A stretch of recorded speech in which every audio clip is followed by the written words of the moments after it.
ଦୁନିଆଟା ଭାଇ ଏମିତି ଚାଲିଛି, ଦେଖିଲେ ଲାଗୁଛି ଲାଜ।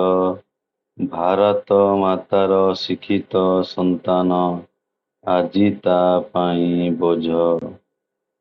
ସମୁଦ୍ର ମନ୍ଥନ ବିଷ ପାନ କରି ରକ୍ଷା କଲେ ମହାଦେବ।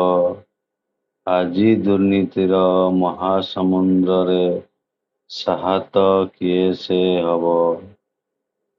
ସବୁ ଜାଣି ଆଜି ଏ ମଣିଷ କାହିଁକି ଅଜଣା ହୁଏ?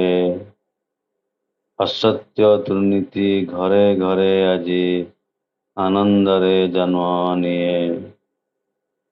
ଅସଭ୍ୟ ସଂସ୍କୃତି ନଗ୍ନତାର ଛବି ସଭିଙ୍କ ହୃଦୟ ଆଜି। ସ୍ୱାଧୀନ ଭାରତେ ଆମେ ସ୍ୱାଧୀନ ପାରୁନେ କାହିଁକି ଖୋଜି?